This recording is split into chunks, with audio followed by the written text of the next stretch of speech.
ఏం పాడేలా అవి మోస్తానుకు నీకేం సంబంధం? నీ కుతిక మీద కాలు పెట్టుకొని నీ శవాన్ని నీ భుజం మీద వేసుకొని తిరుగుతావా? అందుకోసమే ఆలోచన చేయండి యువకులారా. బీసీలంటే వెనకబడ్డోళ్ళ ఎవరు చెప్పిండు? బీసీలంటే బిగ్ క్లాస్, ఇది బిగ్ క్లాస్. బీసీలంటే బిగ్ క్లాస్, ఎవ్వనికి అందనంత గొప్ప క్లాస్. ఇది భారత రాజ్యాంగం చెప్పలే మనకు, వాళ్ళకి చెప్పింది మీరు కులాలు అని చెప్పింది. మనకేం చెప్పింది ఎరికేనా? మీరు కులాలు కాదు బిడ్డ, మీరు ఒకే తరగతి వాళ్ళు అని చెప్పింది. మనమంతా ఈ తెలంగాణలో ఉన్నటువంటి 120 కులాల బీసీ బిడ్డలమంతా ఒక్క తల్లి పిల్లలమే, మనమంతా ఒకటే అని చెప్పింది భారత రాజ్యాంగం. అందుకే నేను విద్యార్థి లోకానికి కూడా విన్నపిస్తా ఉన్నా. అర్జున్ అలాగే మహేష్, మీరందరూ కూడా రామరాజన్న, సైదులన్న, శ్రీశైలం అలాగే జానన్న, మీ అందరికి కూడా రిక్వెస్ట్ చేస్తా ఉన్నా, ఒక్క ఇన్స్టిట్యూషన్ కూడా వదిలిపెట్టకుండా విద్యార్థి సమూహాన్ని చేరదీయండి. వాళ్ళకు జరుగుతున్న మోసాన్ని వివరించండి. వాళ్ళందరినీ చైతన్యపరచాల్సినటువంటి బాధ్యత మనందరి మీద ఉంది. ఇప్పటికే అనేక మంది విద్యార్థి లోకం ఉస్మానియా యూనివర్సిటీ నుంచి వచ్చి నన్ను కలుస్తా ఉన్నారు. అన్న, నువ్వు చెప్పేదాకా ఈడబ్ల్యూఎస్ సంగతి మాకు అర్థం కాలేదని చెప్తా ఉన్నారు. ఎంత పెద్ద ప్రమాదం ఎరికేనా? మీకు ఒక విషయం చెప్తా. నా దగ్గరకు ఒక ఎంఆర్ఓ వచ్చిండు. ఆ ఎంఆర్ఓ సంచార జాతి బిడ్డ, ఒక సంచార జాతి బిడ్డ. వాళ్ళమ్మ గంపలో గాజులు, టిక్కుబొట్టులు అవి పెట్టుకొని తిరిగి తిరిగి అమ్మేటువంటి సంచార జాతి బిడ్డ నా దగ్గరకు వచ్చిండు. ఏం సంగతి వచ్చినావంటే, సార్ నేను నీతో పర్సనల్ గా మాట్లాడాలంటే ఓకే అని చెప్పిన. ఏం సంగతి సార్ అంటే, సార్ నేను ఒక ఎంఆర్ఓ అని సార్, తహసీల్దార్ని. నా దరిద్రానికి నేను పేద వాళ్ళ ఇంట్లో పుట్టిన సార్, నేను నిమ్న వర్గాల ఇంట్లో పుట్టిన. సార్ పుట్టినావు, ఎంఆర్ఓ అయినావు కదంటే, అసలు కథ ఇక్కడ ఉంది సార్. నేను ఎంఆర్ఓ ఉంటే ఇంకొక ఆయన రెడ్డి గారు నా కింద డిప్యూటీ తహసీల్దార్ ఉన్నాడు సార్. ఓ సంచార జాతీయం కింద నేను పనిచేయాలని వాడిని ఏసీపీకి పట్టించాను. ఈ రెడ్డి ఆయన పోయి ఎంఆర్ఓని ఏసీపీకి పట్టించాడు. ఆ చిన్న కులముని కింద పనిచేయాలని. మీకు కూడా చెప్తా ఉన్నా, ఎక్కడెక్కడ వాళ్ళు ఉన్నారో ఏసీపీ నడుచుకోరు. ఇక ఎక్కడెక్కడ వాళ్ళు ఉన్నారో పట్టీరులందరి, ఎక్కడెక్కడ ఎవడైతే అవినీతికి పాల్పడతా ఉంటాడో. ఇలా తీన్మార్ మల్లన్న, నా సోదరుడు సైదులన్న చెప్తా ఉండే, మనం అంతా అండగా ఉండాలి, మల్లన్నను కాపాడుకోవాలి. మల్లన్న మంచిగానే ఉన్నాడు. మల్లన్న నుంచి ఇప్పుడు వాళ్ళని ఎవడు కాపాడాలనేది ఆలోచన చేసుకోరు. అర్థమైందా? చాలా బలహీనంగా 160 మంది ఉన్న వాళ్ళమే. నేను బీసీ, నేను బిగ్ క్లాసులోని. మేమేమో బిగ్గు క్లాసు, మీరేమో పెగ్గు క్లాసు. గింతే ఉంటది మీది. అందుకోసమే నా బీసీ ప్రజలారా, యుద్ధం ప్రారంభమైందా లేదా? అయిందా? ఇన్ని రోజులు మన చుట్టూ తిరిగితే ఈరగోల కొట్టుకున్నట్టు కొట్టుకున్నాం. శత్రువు ఎవడో తెలవలే, మనకు శత్రువు ఎవడో తెలవలే. ఇప్పుడు గీత గీసినా నువ్వు అక్కడ, మేము ఇక్కడ. 70 ఏళ్ళు పడుతుంది నీ ఓట్లు నాకు వద్దని చెప్తానుకో. 70 ఏళ్ళ ఏం చెప్పింది తిన్మార్ మల్లన్న? నాకు రెడ్ల ఓట్లు వద్దని చెప్పిన. వద్దు, ఎందుకంటే మాయే నిండిపోంగ, డబ్బాలు నిండిపోంగ ఇంకా మిగులుతాయి బీసీలే. మీ ఓటు నాకెందుకు? మీ ఓటు వద్దుగా, కానీ మీరు కూడా మా ఓటు అడగకూరిగా. నాకు ఇజ్జత్ మానం ఉంది, నేనైతే అడగ, మీరు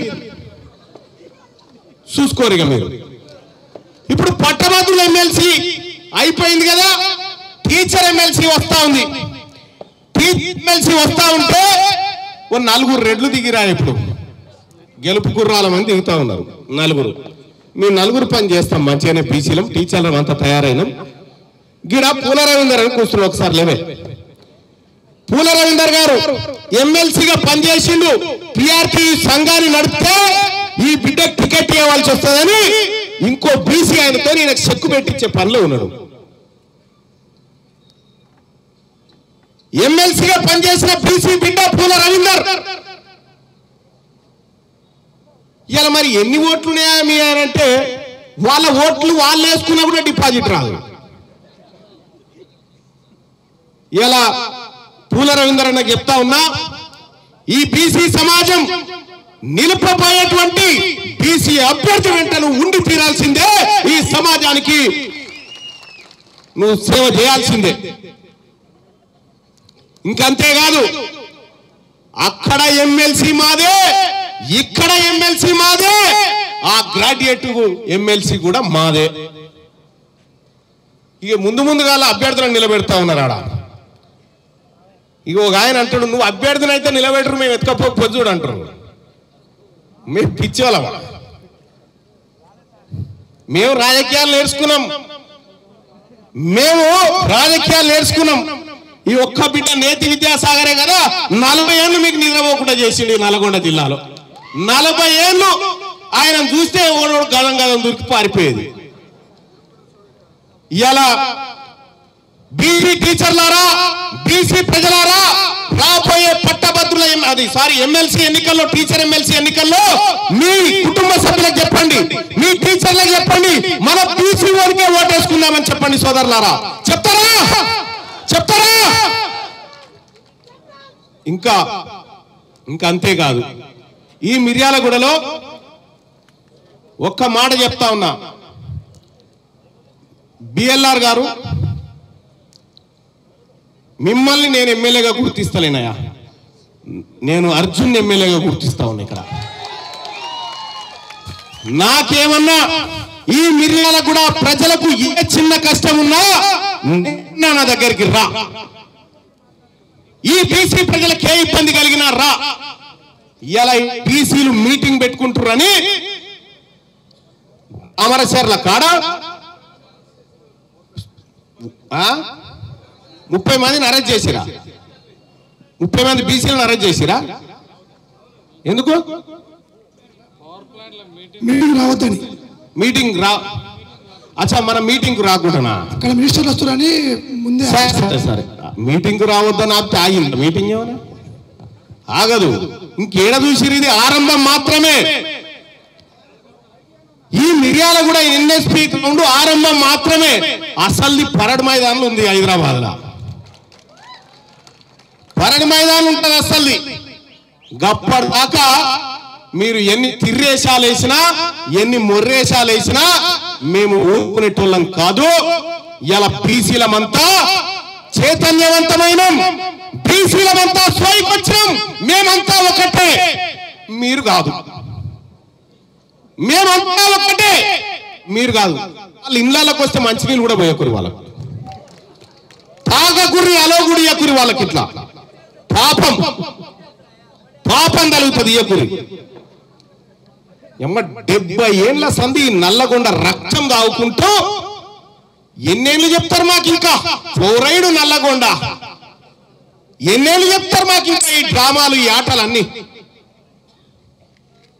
ఎంతమంది నల్గొండ జిల్లా బతుకులు మారినాయి ఇలా తెలంగాణ రాష్ట్రం వస్తే నా బీసీల బతుకులు మారుతాయని రైలుకి ఎదురుగా పోయినటువంటి బిడ్డ నాగరాజు బతుకు మారిందా ఆ బిడ్డ కష్టం వస్తే కనీసం ఒక రెడ్డి అయిన చూడలే ఆయన చూపెట్టి ఓట్లు దండుకొని అవతల పడ్డారు ఇదే నాగరాజు కష్టం వస్తే రైలుకి ఎదురుగా పోయి గుద్దుకుంటే కాళ్ళు పోయినాయి చేతులు పోయినాయి ఆ కింద కూర్చుంటే నాకు కనిపిస్తే మీరికి పిలుచుకరా అన్న అని చెప్పి అలా 2 కాళ్ళు పోయినాయి బిడ్డ మీ ఒంట్లోంచి ఒక్క రక్తం చుక్కరన్న రాలిందా ఇక్కడ జానారెడ్డి గారి కుటుంబం నుంచి ఒక రక్తం చుక్క రాలి కింద పడ్డారా ఈ నల్గొండల పడ్డదా ఇగో కాళ్ళు పోయినాయి మీ కాళ్ళు నరికి తెచ్చిస్తారా కాళ్ళు ఇప్పుడు కాళ్ళు చెయ్యి అన్ని పోయినాయి బిడ్డ ఈ నాగరాజు ఇది సాక్ష్యం కాదా ఇటువంటి బిడ్డలు ఆత్మ బలిదానం చేసుకున్నటువంటి బిడ్డలు ఎవరైతే ఉన్నారో వాళ్ళు ఈ బీసీ ఎస్సీ ఎస్టీ సామాజిక వర్గాల నుంచి ఉంటే పదవులు మీరు అనుభవిస్తారా? పదవులేమన్నా? అందుకే ఒక మాట నేను చెప్తా ఉన్నా సోదరులారా, మా నాయకుడు రాహుల్ గాంధీ గారు ఒక మాట చెప్పిండు, కులకరణ చేయాల్సిందే అని చెప్పిండు. నేను నమ్ముతా ఉన్నా. నేను ఇక్కడ ఎవరు నమ్మగాని గాంధీ గారిని హలో నేను ఒక రాహుల్ గాంధీ గారిని మాత్రమే నమ్ముతా. ఎందుకంటే మాటకు విశ్వసనీయత ఉంటది కాబట్టి. ఈ కులగణన చేసిన తర్వాత ఈ లెక్కలు బయటికి వచ్చినాక మా నాగరాజుకు ఎందుకు అన్యాయం జరిగిందో చెప్తాం. ముఖ్యమంత్రి గారు గాడికి పోయి అంటా ఉన్నాడు, నేను సౌత్ ఇండియాకు నాయకత్వం వహిస్తా అంటాడు. ఎందుకు సార్ అంటే సౌత్ ఇండియా నుంచి రూపాయి ఎత్తుకపోతే మనకు 16 పైసలే ఇస్తున్నట్టు. మరి తెలంగాణలో బీసీల దగ్గర నుంచి ఎంత ఎత్తుకపోతున్నావు, బీసీలకు ఎంత ఇస్తున్నావు? తెలంగాణ రాష్ట్రంలో ఉన్నటువంటి బీసీల తలల మీద చేసిన అప్పు మీ ఆస్తులు గుంజుకోనైనా కడతాం బిడ్డ, వదిలిపెట్టే ప్రసక్తే లేదు. ఎవడెవడైనా బిడ్డలకు అన్యాయం చేసి వీళ్ళను అక్రమంగా అప్పుల పాలు చేసిందో వాళ్ళందరి భరతం పడతాం. మీ సంపద ఈ బీసీలకు పంచుకునే రోజు దగ్గరలోనే ఉందని చెప్పి తెలియజేసుకుంటూ ఈ కార్యక్రమానికి ఇచ్చేసినటువంటి సంచార బిడ్డలారా, బీసీ బంధువులారా, నా సోదరులారా, ఆత్మీయులారా, మరొక మీటింగ్ అతి